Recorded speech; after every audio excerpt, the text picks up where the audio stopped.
এর বৈজ্ঞানিক নাম মোছা। এর ইংরেজি নাম অবশ্যই সবাই জানেন, সেটা হচ্ছে ব্যানানা ট্রি।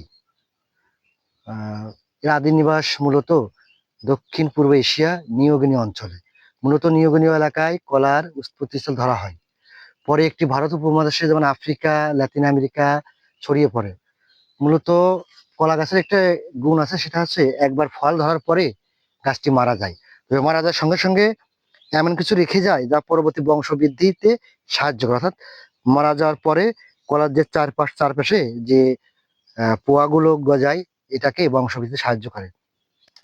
কলা মূলত বিভিন্ন উপায়ে মানুষ খেয়ে থাকে। পাকা, কাঁচা। যে কাঁচকলা হয় তাহলে কাঁচা খায়, পাকা কলা হলে পাকানো খায়।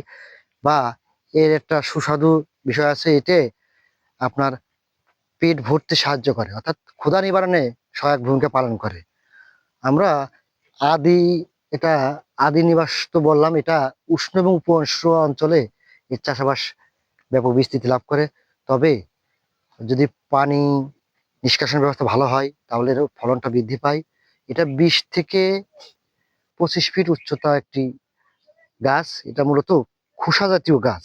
এই খোসা দিয়ে অনেক হস্তশিল্প তৈরি করা হয়। আর এর যে কলার যে মোচাটা, এটাও খেতে খুব সুস্বাদু হয়। ভাজি করে খেলে অনেক পুষ্টি সমৃদ্ধ এবং সুস্বাদু।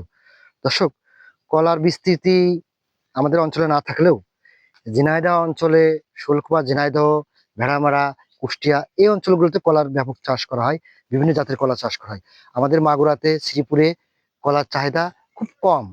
মানুষ বিভিন্ন পরিত্যক্ত জায়গায় চাষ করে থাকে, কিন্তু বাণিজ্যিকভাবে চাষটা খুব হ্রাস পেয়েছে।